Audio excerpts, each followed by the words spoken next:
要干什么？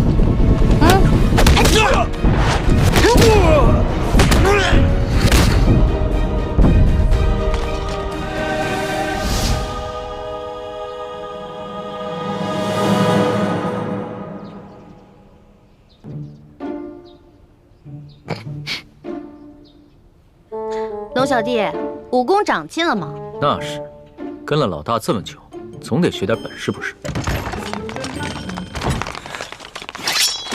干什么？你们干什么？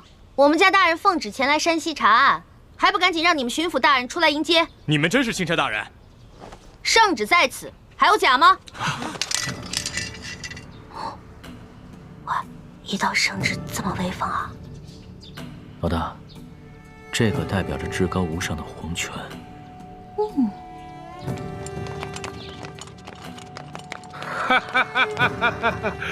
龙大人，刘德昭恭迎钦差大人。早就听说龙大人到了舒大人的府上，本该前去拜会，只是公务繁忙，实在是走不开呀。早有耳闻啊，这山西旱情严重，刘大人一边忙着赈灾，一边忙着缉捕盗匪，确实是忙得很呐。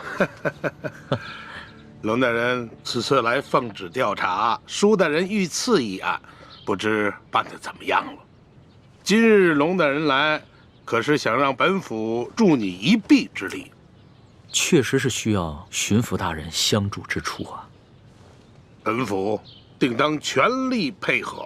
哎，不过龙大人，你也看到了，本府现在正在审理一起盗匪之案，不如这样，龙大人先暂时去我的后堂歇息，待本府办完此案之后，再到后堂听龙大人通报舒总兵遇刺一案的案情如何？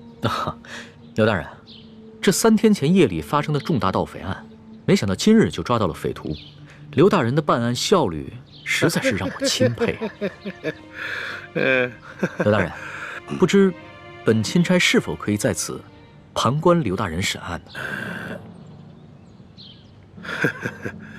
龙大人呐，你不过是奉旨来查办舒总兵遇刺一案的，这盗匪之案呢，与舒案呐，没有任何之相关联。哎呀，若是要旁听的话，不太合适吧？刘大人，本钦差只是旁观而已，绝不干扰刘大人办案。再说了，等本钦差回了宫以后啊，这皇上问起在山西的见闻，我也好将刘大人的这高效办案的美名上达天听啊！哎呀，龙大人若是执意要旁听的话，那就堂上请。哎，请，请。刘大人，这3个就是劫银劫粮的盗匪吗？不错，现下人证物证俱在，可是他们抵死不招。大人，老朽实属冤枉啊！大人，刘大人，不知有何人证物证，可否给本钦差瞧瞧？龙大人，你可是奉旨前来查办舒总兵遇刺一案，好像这个案子与你的案子没有任何关系吧？你只静静的旁观就好了。这具体的案情，本府无可奉告。王13、谢大牛、胡二狗，你们现在可冤招了！冤枉啊！大人，冤枉啊！小民冤枉啊！好一帮刁民，看来不动大刑，尔等是不会招供的。来呀，大刑伺候！大人饶命啊！大人，冤枉啊！大人，冤枉啊！冤枉啊！大人，饶命啊！如今人证物证俱在，你们是抵不了赖的，还是老老实实的招认了吧，免得再受这皮肉之苦。大人，老朽自打进了这个公堂，我就知道我不可能活着出去了。老朽经不起如此大刑。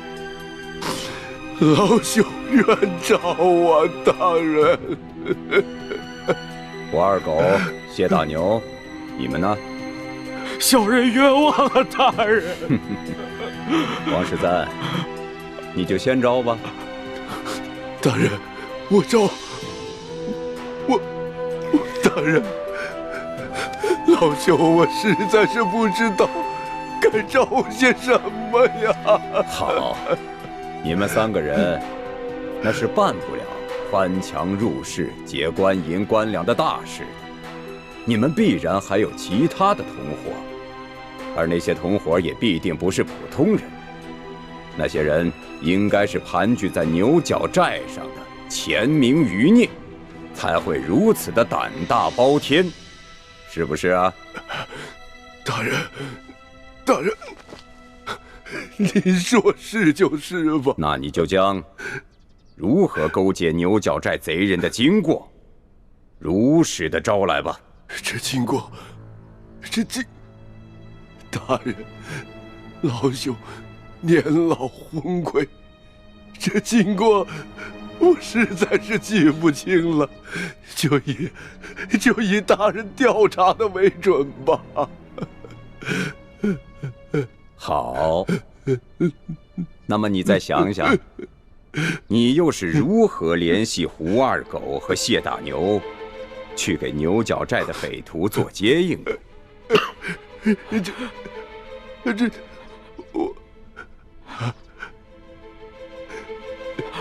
这位老伯，你我素不相识，你要认罪是你的事，可不能胡乱拍咬我们呢。前日我家娘子刚刚流产，还等着我回去照顾她呢。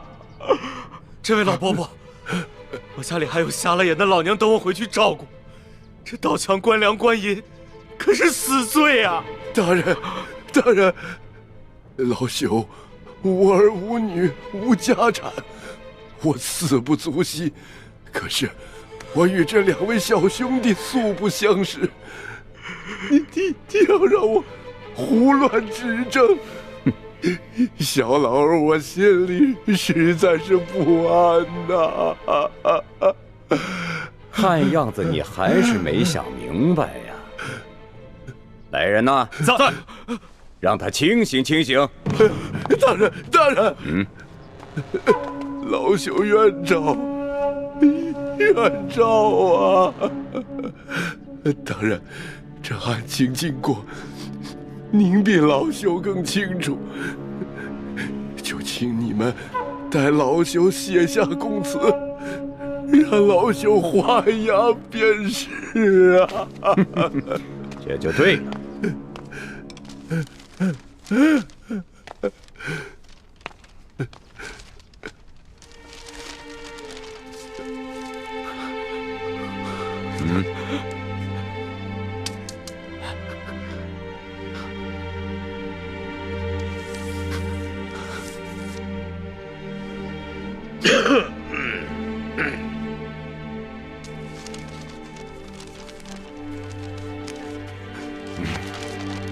来人呐，在，把王13押下去。是。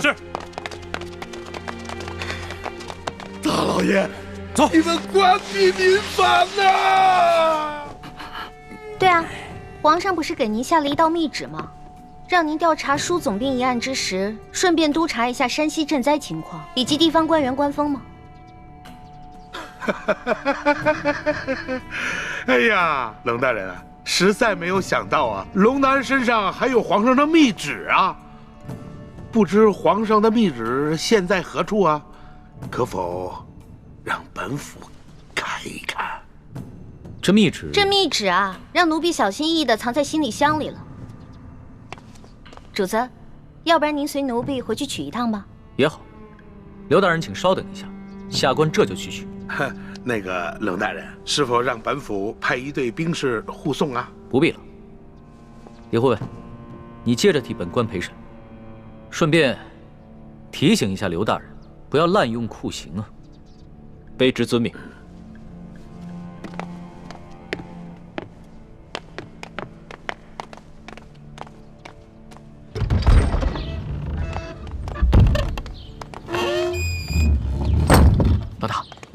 现在怎么办？如果咱们拿不出密旨的话，刘德昭一定会说我们假传圣旨，到时候必定跟我们翻脸，那3个人就死定了。尤其是那个谢大牛，不死也得残废啊！哎，事到如今，只能造一封假的密旨喽。伪造密旨？这个刘德昭身为山西巡抚，又加兵部侍郎衔，乃2品大员。即使他不知道你长什么样，你的字他总归认识吧？老大，你疯了吧？这是我首次微服私访，毫无经验，我没有带上玉玺，也没有带上书写圣旨的龙文黄卷啊。万事都有变通的嘛，龙小弟。这个密旨肯定不能正式的写在龙文黄卷上啊。我们把宫里御用的花笺，加上你的御笔亲书，还有玉玺印鉴，拿出来给他看，肯定能唬住他了。不是，可问题就在于没有玉玺啊。我可以帮你搞定啊，我照着你圣旨上的玺印刻一个不就得了？你还会刻章啊？那当然了，老大我18般武艺样样精通，医药赌蛊、机关杂耍、金石篆刻都不在话下。走吧。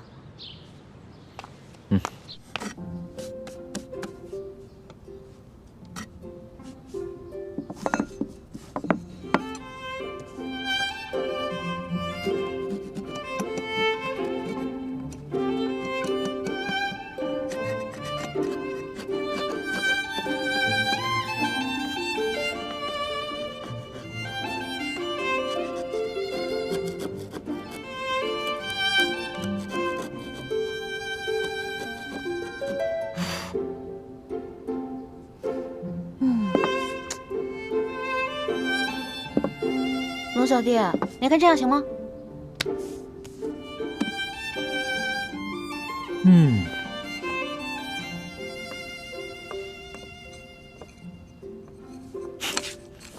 老大，你这个篆刻的功夫果然和你的武功一样，不能深究啊。刘德昭只要仔细一看，就能看出其中的破绽了。切，问题在于他不可能仔细看。你那道圣旨是真的，他已经仔细看过了，怎么可能怀疑这个是假的呢？那我们只能碰碰运气了。刘德昭只要一看到这个密旨上的内容全部都戳中了他的软肋，必定就会心下大乱，不会仔细查看最后的印鉴了。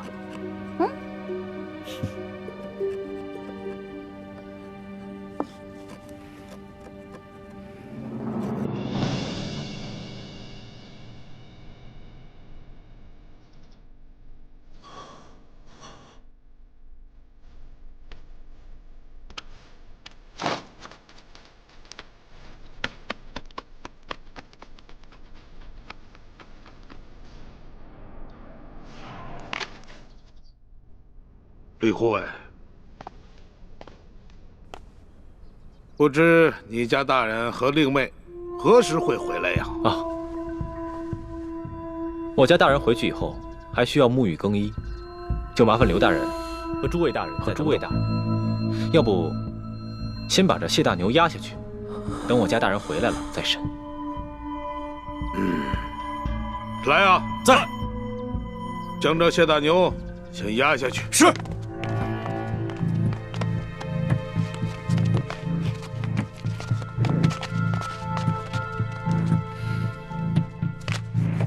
李护卫，不知你家大人是哪一年考取的功名，出自谁的门下？我家大人身份尊贵，属卑职，无可奉告。好，身份显赫，好啊！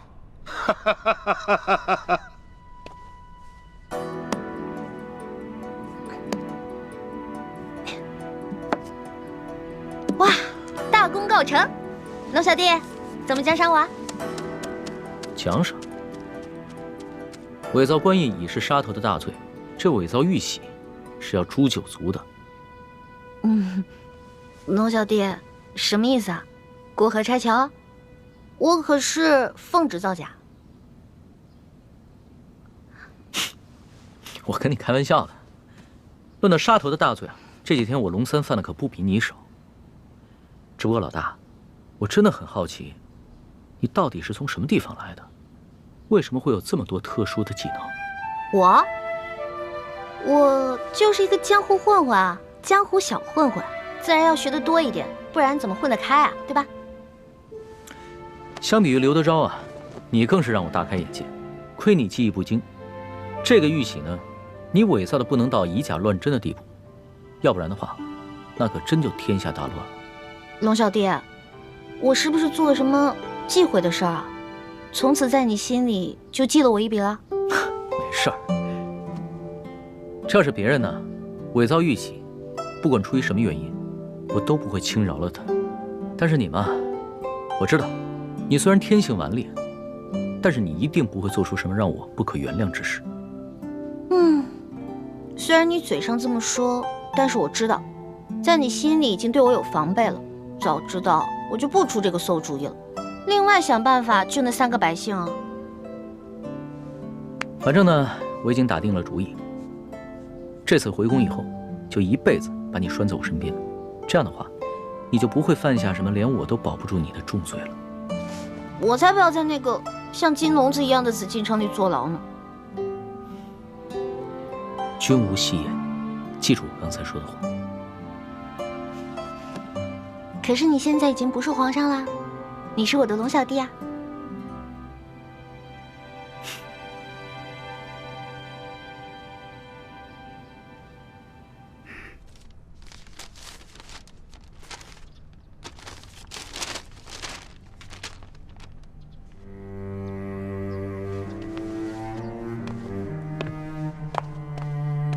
李护卫，待会儿等你家大人回来之后，还请您在你家大人面前替我等多多美言几句啊！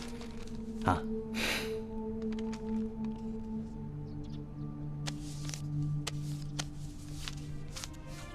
好说，好说。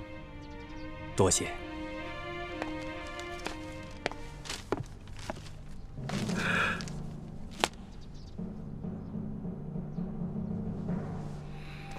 钦差大人到，圣旨下。皇上密旨到，刘德昭等一干官员接旨。臣刘德昭接旨。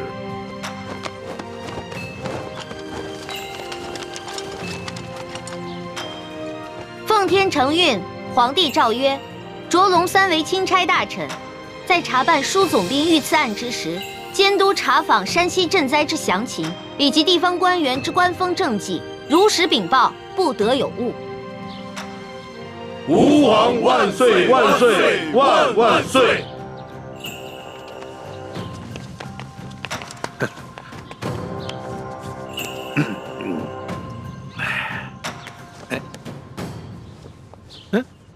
你，刘大人，这皇上的密旨可都听到了。这临出宫前啊，皇上再三叮嘱，一定要详查山西的赈灾详情，以及地方官员的官风政绩。那就有了各位大人多多配合了。哎呀，龙大人您就放心，我等自当竭尽全力的配合龙大人。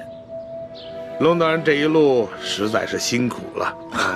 这枢总兵的府邸的位置这么偏僻，而且呢，设施呢又这么简陋，实在是委屈龙大人了。龙大人是这样啊，如果龙大人您不嫌弃的话啊，毕府呢有一个小小的别院，而且环境十分之优雅，出行呢十分之便利。大人可否考虑移驾到小院暂住啊？多谢刘大人的美意。只不过啊，这皇上下旨让下官巡查当地的官风，你我不适合走得太近，只怕别人容易多说闲话，对你我都不利啊。哎呀，龙大人，你看你啊，自京城远道而来，那是翻山越岭啊，太辛苦龙大人了。你看啊，你既然到了这里，那怎么着也得让我们这些地方的同僚尽一尽地主之谊吧。主子，咱们这几天在舒府，天天粗茶淡饭，嘴里都淡出鸟来了，不如就看看这刘大人有什么好东西招待我们。鸟的，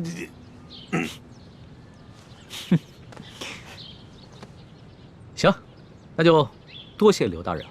龙大人，请。请请，请。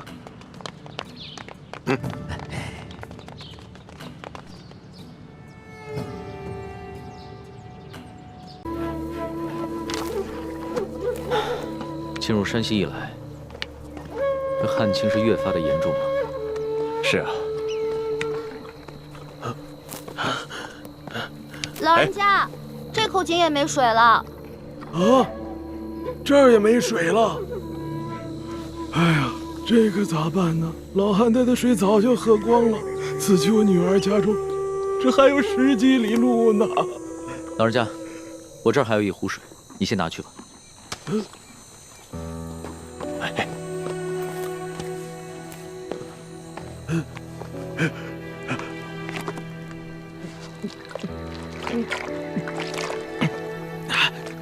多谢，多谢。老人家，此次的旱情涉及多大的范围啊？多大范围？这方圆数百里，5万顷土地，12万人口，颗粒无收，颗粒无收啊！我活了70岁了，这是我见过的最严重的一次旱情呢。哎，多谢啊！老人家慢走。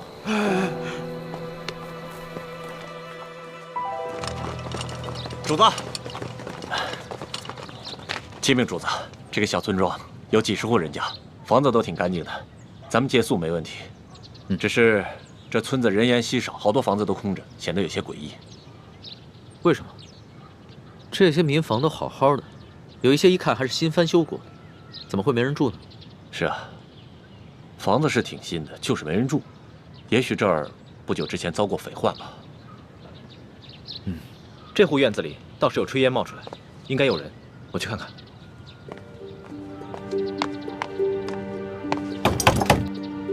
有人在吗？官爷不必再催了，老夫就是死也要死在自家老宅子里。不是官爷啊！老人家，我们是过路的外地商客，错过了宿头，能否在这里借宿一宿？房钱要多少，随便你开。不必给钱，我们这个村子什么都缺，缺水，缺粮食，缺人，就是不缺空房子。你随便住吧。老人家，此话怎讲？村民们都去哪儿了？我们这个村子遭遇了几10年不遇的旱灾，村里只剩下一口老井，每晚能渗出一点点水来。但凡有点办法的，都出去投亲靠友了；没亲没友但还迈得动腿的，也都到外面去行乞逃生去了。哎呀，只有我这等老弱病残在这儿等死。可是官家还逼得我们……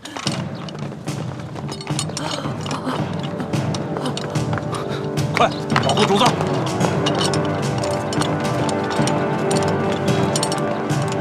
这2个人好生眼熟，是不是在哪儿见过？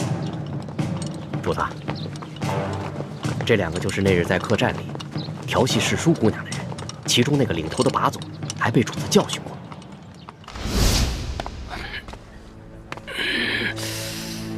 怎么回事啊，老杨？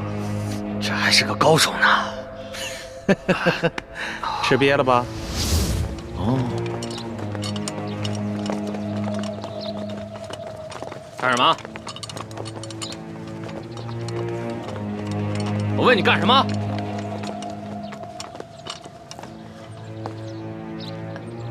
杨婆子，我还正纳闷呢，就凭你不敢抗命啊？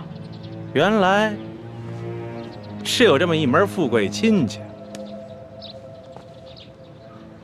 裘老板，你可别牵连无辜，老妇哪儿来的这等富贵亲戚？他们都是过路的客商，在我家借住一宿，明天就得赶路的。路过的客商，让我瞧瞧。哎，咱们是见过的是吧？啊？哟，姑娘，你也在这儿呢，真是缘分呐！你是谁啊？我根本不认识你。你还好意思说呢？要是在客栈喝醉了闹事，他就是被我教训的那个。哎呀，羞死人了！原来你还是个朝廷命官呀！那日你当众调戏我家的丫鬟，就已经失了体统。你还追到这个村子来，没完没了了是吗？你老杨，咱们今天来办正事的，你还穿着官服，收敛一点。也对，老子懒得理这些外乡人。几位，老子是来办公差的啊！杨婆子，怎么着？今儿个你是搬呢，还是不搬呢？不搬，老夫就是死也要死在我自己的房子里面。你敢公然抗命是不是？你是不是不想活了？老人家，你是不是将房子作价卖给了他们？卖给他们？客官，这房子是老夫夫家留下来的祖产，房子后面还有几亩良田，老夫家祖孙几代人就靠这点良田生活。如今虽然不幸遭遇了旱灾，可老夫也舍不得变卖这个祖产呢。这个裘老板仗着官府里有人，随便给了仨瓜俩枣碎银，就要强行圈走咱们整村的房田地呀！你闭嘴！老不死！裘老板给你安置费已经是大发慈悲了，你还敢在这里计较或多或少的？你信不信我现在就捆了你？行了行了，杨婆子，圈地的文书是巡抚衙门发的，你向几个过路的客商诉苦，有用吗？可是在下听说，顺治爷曾下过明诏，废止圈地。几位是读书人吧？啊，哼，看着就像，带着那么一股子迂腐劲儿。古往今来，这皇帝总说王子犯法与庶民同罪，但谁曾见过哪个王子犯法真与庶民同罪？就算是在皇城根底下，那些王公大臣不也是一大片一大片的圈地吗？皇上不也是睁一只眼闭一只眼吗？几位是过路的客商，我劝你们别多管闲事。听清楚了吗，老太婆？明日一早，我就带人来这里破土强拆。届时你还没搬走的话，那我就把你埋在这破房子里。老夫就在这儿等着你们，我就是死也要死在我自己的老宅子里面。哼！巡抚衙门令，凡是胆敢公开对抗官府者，皆按谋反论处，格杀勿论。所以今天老子就是杀了你，也是在执行公务。最后再问你一遍，搬还是不搬？不搬。那明白了。你既然铁了心不搬了，那也好。那你今天晚上就吃得饱饱的，免得明天做个饿死鬼啊！呸！看什么看？小心我把你双眼给挖出来！哟，瞧瞧，富商家的丫鬟都不一样，脾气这么大，挖我眼珠子！来来，挖挖挖挖挖！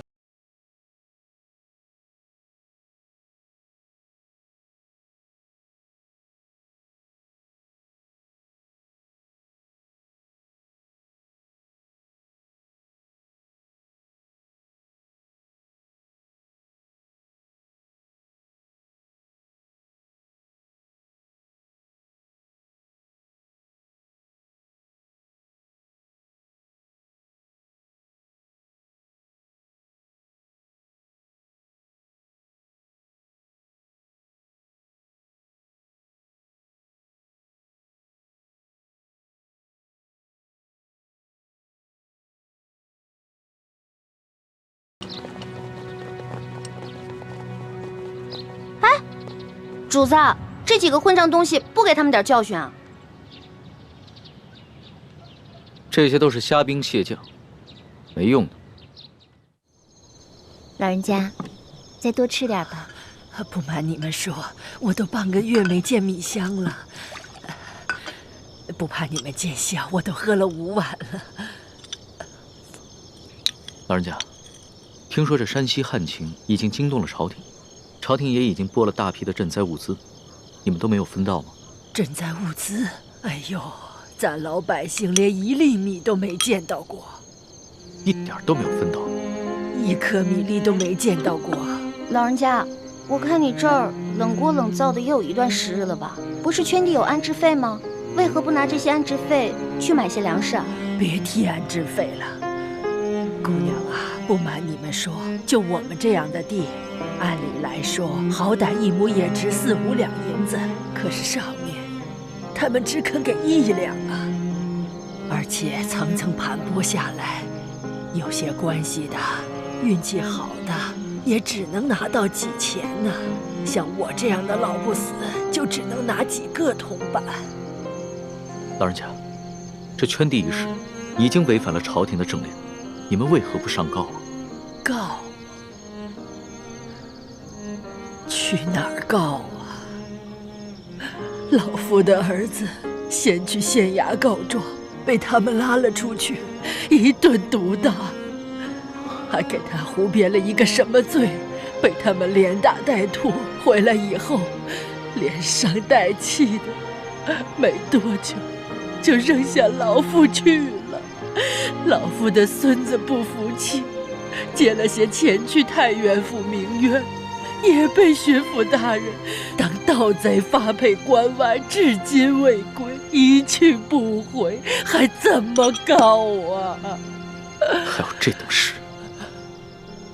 这山高皇帝远的，这圈地的人可是个通天的人。通天是当朝的大红人鳌拜，你知道吧？听说过。陕西巡抚刘德昭，他就是鳌拜的门生。还有那个圈地的裘老板，他就是刘德昭继娶的夫人的小舅子。您说还到哪儿去告啊？可是听说鳌拜不都已经被皇上给查办了吗？你知道吗？瘦死的骆驼比马大呀！鳌拜这些年提拔了多少门生亲信，他们都大权在握，盘根错节，连皇帝都忌惮他3分。不然为何皇上就只把鳌拜圈禁了呢？这官场上的事儿说不清，万一哪一天鳌拜东山再起，可怎么办呢？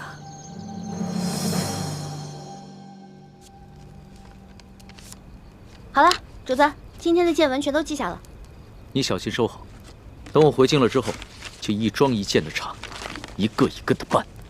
主子，消消气，今天晚饭都没有吃，保重龙体要紧啊。坐吧。是。这所见所闻，我还怎么吃得下？顺着朝就已经下的禁令，到现在还有令不止，让许多百姓流离失所，无家可归。最重要的是，他们还敢鲸吞朝廷的赈灾粮款。你爹爹的密奏，所言非虚啊。主子，那咱们可得小心了。听说这山西官场，鳌拜残存的势力不可小觑，他们掌握的地方官兵足有上万。万一他们知道了主子在微服私访，起了歹心，可了不得。小不忍则乱大谋，只能暂且忍着了。可是，他们明早就要来强拆了，这些百姓们该怎么办？那个叫杨八狗的，还有刘德昭新老婆的那个小舅子裘贵吧，他们一个个都是心狠手辣的角色。如果咱们一走，那几户宁死不搬的村民不得被他们活活给弄死啊？不会吧？这村子里还有几户人家，10几口人，我不相信他们敢全都杀了。主子还别不信，我在山东行医的时候也遇到过类似的事情，也是有几户村民不肯搬迁，那圈地的是鳌拜府上管家的表弟，直接派人在半夜里放了火，却推说是他们自己不慎烧了房子。那几户家人当中，有几个性子烈的，想要上京告御状，却在半路上被一伙身份不明的歹人给杀了，案件至今未破。老奴老家也发生过这样的事情，那不搬的一家5口被灭门，却推说是得了瘟疫，其余人也都是敢怒不敢言。那怎么办呀？咱们可得救救他们呀，不然咱们走了，这些老百姓不得被那些豺狼给吃了？可现在书见伤势危急，我必须尽快赶过去看一看，听他详细汇报山西官场的情况。只有掌握了足够的证据，才能把这些豺狼一网打尽。那我们就眼睁睁看着这些豺狼把人给吃了吗？哎，世淑姑娘，现在主子的安危是最重要的。这俗话说得好，强龙不压地头蛇。主子您的身份是万万不可暴露的。这样吧，待会儿我们进村查一下，然后再做打算。这，哎，主子，您瞧，那户人家好像有人哎，你听，他们好像刚生完孩子。只可惜，明天一早就得拖家带口背井离乡。可怜的孩子。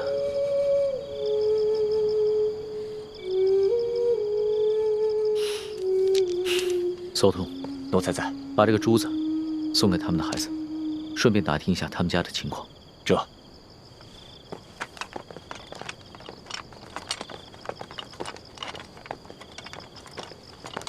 易欢呢？刚刚还在我身后呢。这丫头又乱跑。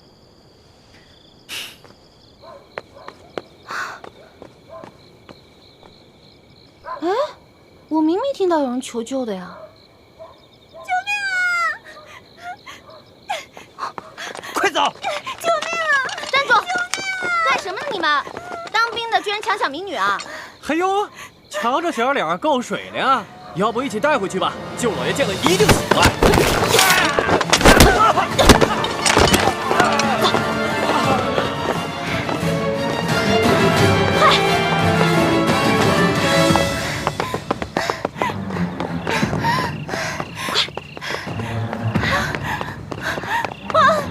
我跑不动了。姑娘，你没事吧？他们都追上来了。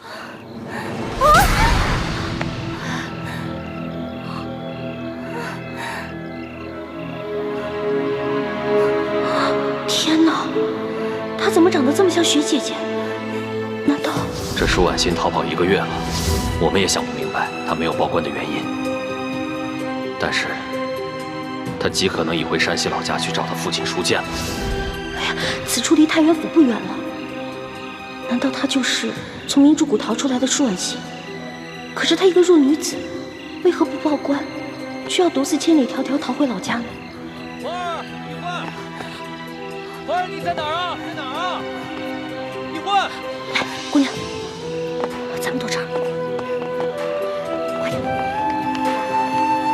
就这儿啊，快！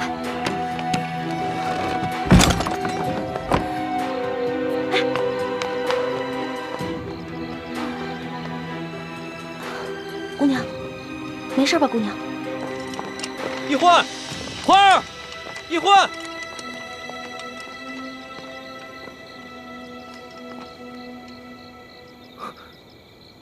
屋里好像有欢妹的呼吸声，但似乎还有另一个微弱的呼吸声。欢妹竟然没有发声，定是事出有因，不便现身。这丫头跑哪儿去了？这丫头真是太不让人省心了。易欢，没事吧？你脸白成这样，是不是特别饿啊？来，姑娘，吃吧。啊，谢谢。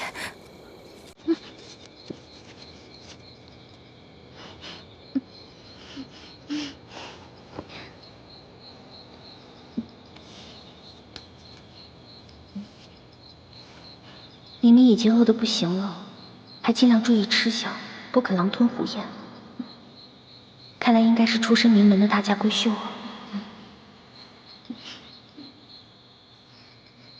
不好意思，我已经2天没有吃东西了。谢谢女侠仗义相救，谢谢女侠。别，太客气了。姑娘，我看你也不像这个村里的人，你为何一个人啊？你从哪儿来啊？要去哪儿啊？小女子本是山西太原府人士，途经此处，看到一处空的房屋，本打算暂借一宿，谁想到我刚住进去，就有2个官兵闯了进来，说我强占民宅，要抓我去见官。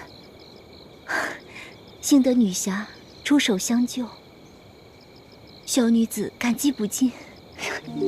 嗨，我根本不是什么女侠，我跟你一样，是途经此地的过客。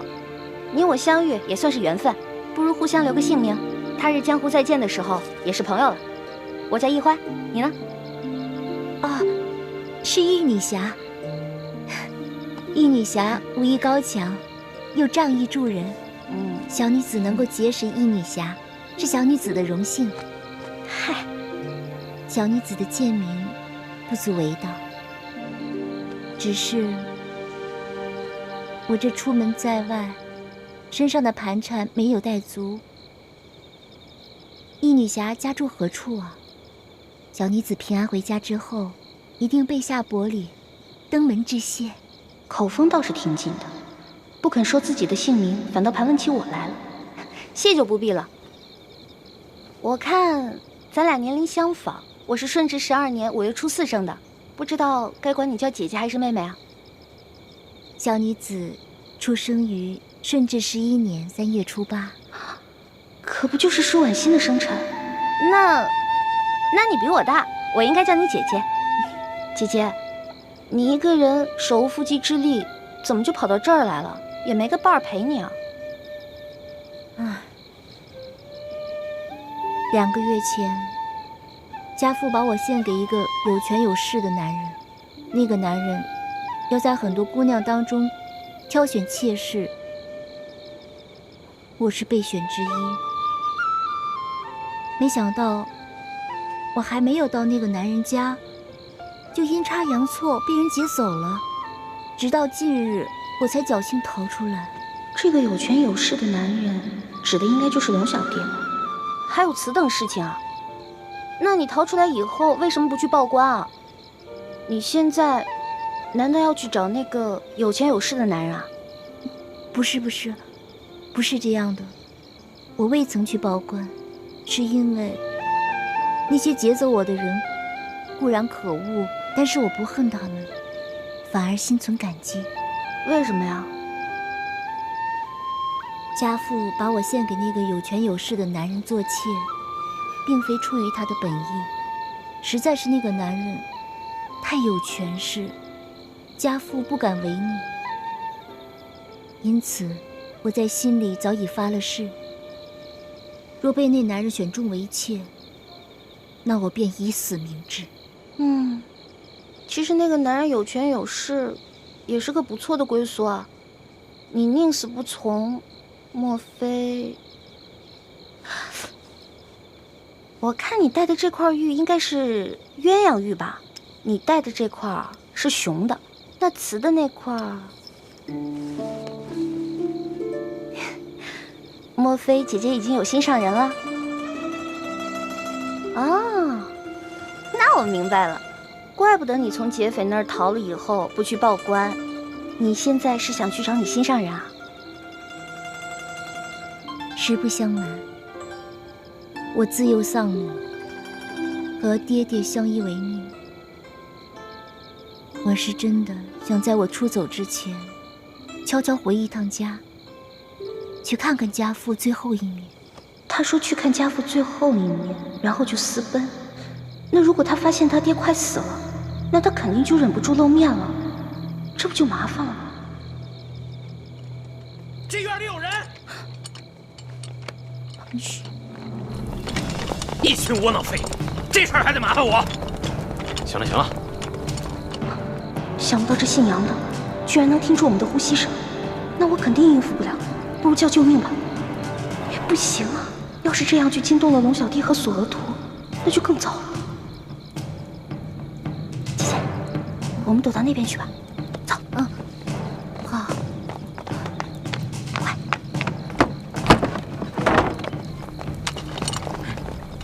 怎么了？这边，快走，跟上。这边，在那边，追！站住！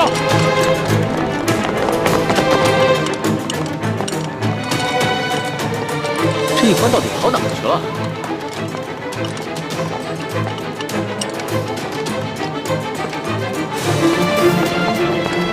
站住！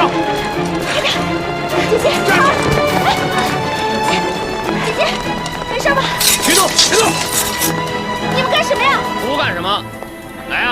他带走。是。等会儿，你不是？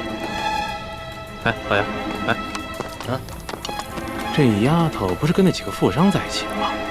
啊，怎么了？我总觉得那几个富商没那么简单。找另外一个，这个不说，免得节外生枝啊。也行。啊，兄弟们，把这个带走。是。快走！不行，姐姐，放开！姐姐，快走！雨翔，快点！姐姐，姐姐，别喊了，现在没人能救得了你。那边有好多人声，去看看。好，老实点，走。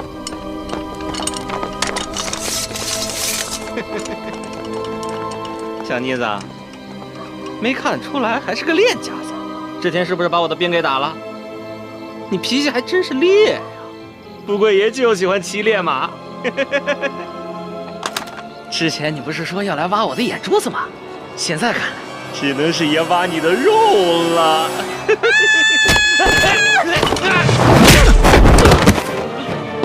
老大，你没事吧？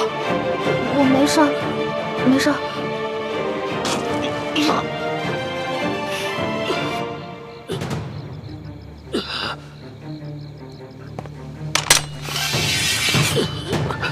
你们别乱来，我可是朝廷命官。主子，他敢轻薄一环，死有余辜。一剑杀了他，已经便宜他了。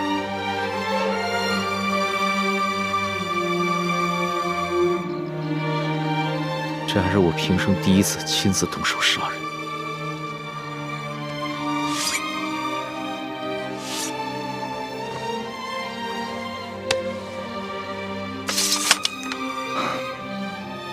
杀害朝廷命官可是大罪，这样一来，很容易暴露身份。杀了就杀了，想办法善后。这三更半夜的，你到处跑什么呀？喊你你也不应，你知不知道我们很担心你啊？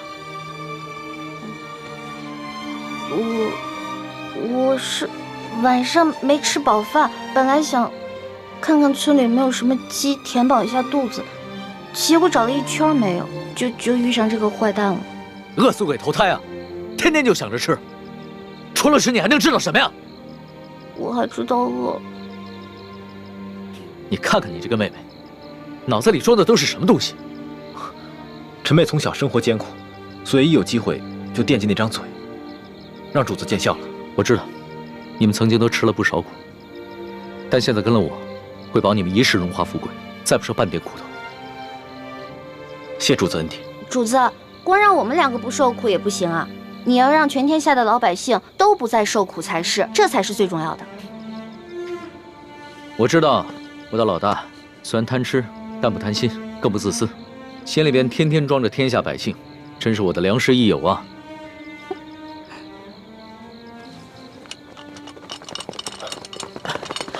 主子，主子，这怎么回事？不必慌张，先找个地方把他埋了吧。这，来人呐，把他拖下去。这，快！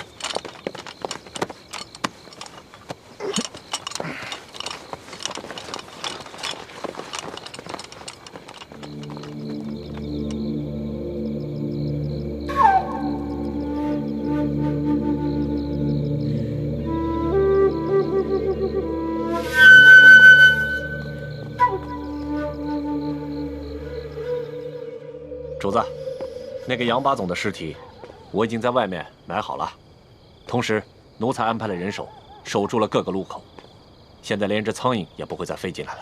嗯，办得好。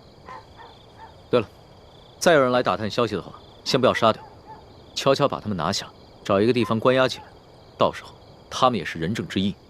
这，还有，这村子里边剩下5户人家11口人。但他们全都是老弱病残。左土，挑几个可靠的人去找一个安全僻静之地，务必在天亮之前把他们全部转移。这，哦对了，他们都是老弱病残，就把我那辆马车拨给他们。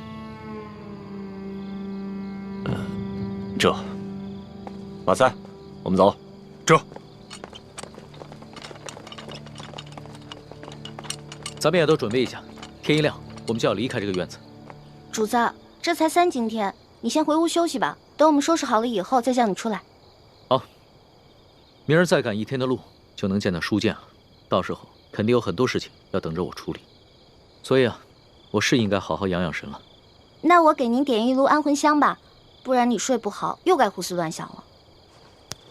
不容易啊，会体贴人了啊。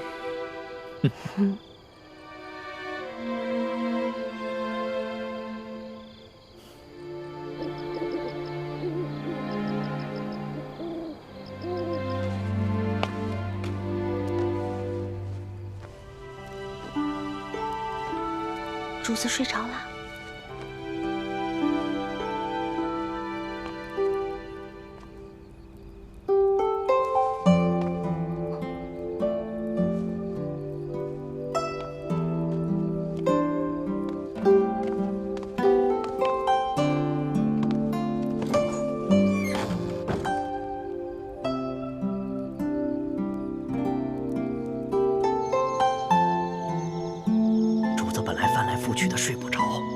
闻了你一个什么香，马上就睡着了。你说，到底给主子闻的是什么香？就是普通的安魂香，您放心吧，对身体无害的。真的？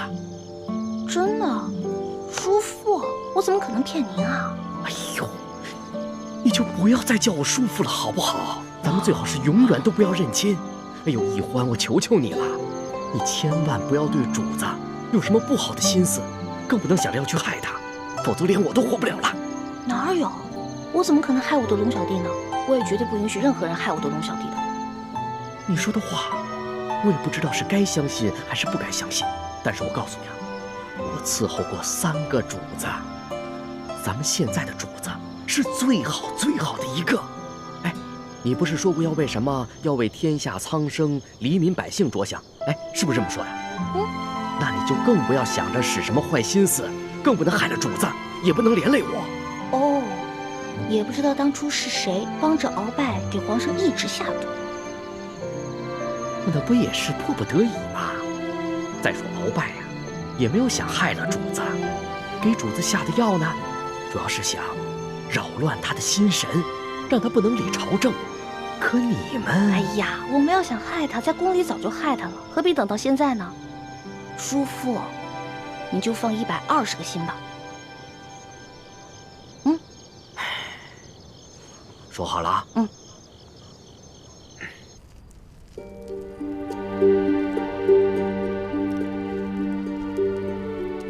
我给康熙下的安魂香的分量很轻的，索额图在安排村民很快就会回来，咱们得抓紧时间。你能确定那姑娘就是舒婉心吗？我看看。当然了，我生辰都对了，错不了。幸好她被刘德昭的小舅子给抢走了，否则被索额图发现，那可就麻烦了。可他现在落在恶霸手里，不定后果怎么样呢？咱们得去救他。都什么时候了，你居然还想着去救舒婉心，怎么敌我不分呢？六师傅，他不是咱们的敌人，他是无辜的。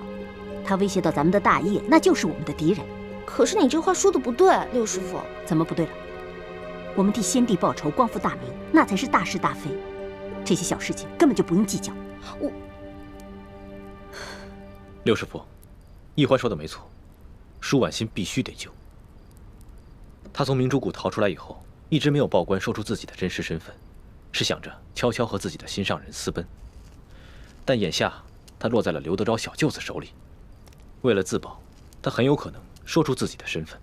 刘德昭知道真相后，必定会上报朝廷。那样的话，倾城的身份也会暴露。可我们眼下怎么救呢？我们一不熟悉路线，又不知道他们把人抢到了何处，而且这天就要亮了，实在是来不及啊。这样吧，一会儿我装病，留下来和那些村民一起去休养。等你们走之后，我就会悄悄地去找舒婉心。如果她没有暴露身份的话，那我就会把她救出来，并把她送到明珠谷。倘若她暴露了自己的身份，那我只能杀了她，和所有知情的人一绝后患。六师傅，你不能这样，如果这样滥杀无辜的话，跟当年清军杀无辜的老百姓有什么区别啊？欢儿，你怎么跟六师傅说话的？师傅，你别生气啊，一欢他就是这样，说话不知轻重。我看要不这样吧，如果这个舒婉心说出了自己的真实身份，那六师傅就把那些知情人士杀了，留舒婉心一条命，把她送回明珠谷就是了。是啊，六师傅，那些狗仗人势的东西本来就死有余辜，杀了也算是替天行道。但是舒婉心是无辜的，我们不能伤害她。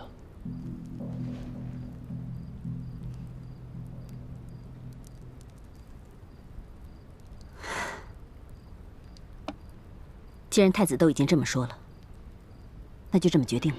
谢谢刘师傅。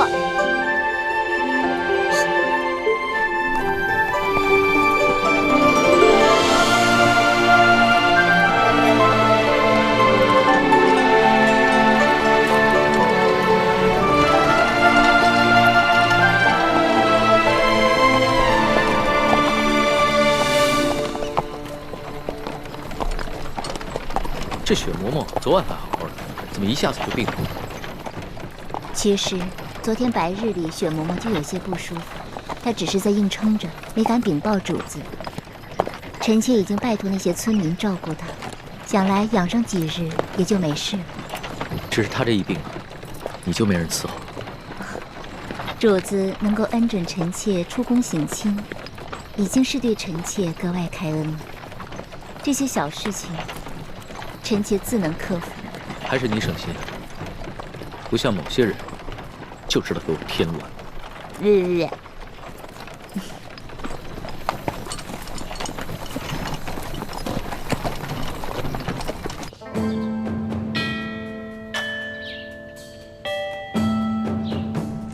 左徒派人送来了密奏，说皇上已经进了山西境内，应该很快就能悄悄地见到书剑了。这是皇上第一次微服出京，只愿皇上能托皇祖母的福，顺顺利利、平平安安的就好。玄烨他是爱新觉罗的子孙，他若是只在紫禁城的方寸之间长大，他怎么能够管好这万里江山？让他出去历练历练也好啊。纵然会有一些波折意外，但皇上乃天子之命，也必定能化险为夷。皇后不必太过担忧。妾身别的倒不担忧，只是不放心这李氏兄妹二人。你放心吧，哀家再三的嘱咐索图和李德福，让他们盯牢了李氏兄妹。况且李氏兄妹若要真的有图谋不轨，那在这宫里头早就应该下手了。既然他们没有异常举动，就说明他们的目标并不是暗害皇上。此次山西之行，也能让皇上和我们大家都能看清楚，这李氏兄妹值不值得信任。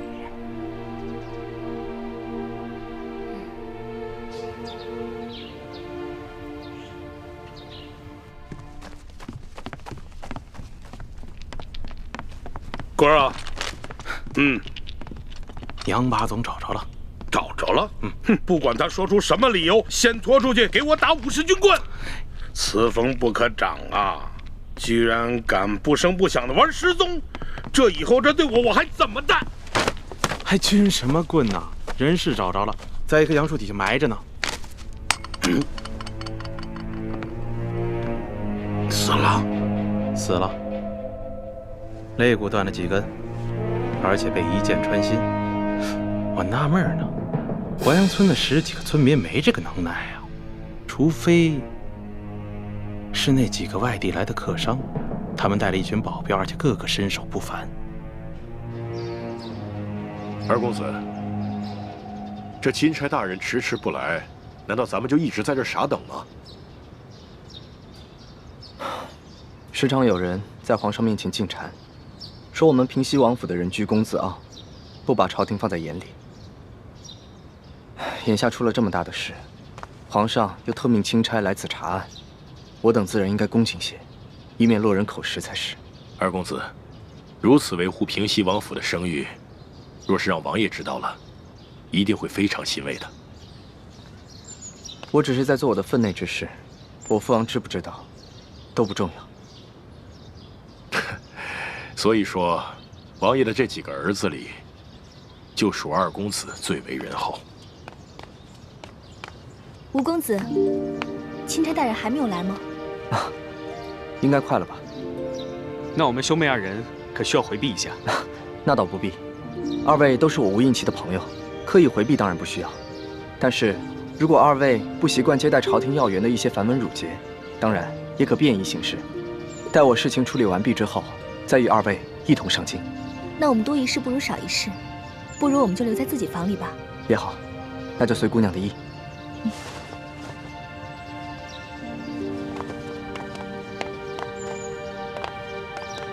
秋贵啊，你的意思是说，杨把总是被这几个客商所杀？要我看，不但杨把总是被他们杀的，连那10几个失踪的淮阳村民，也跟他们脱不了干系。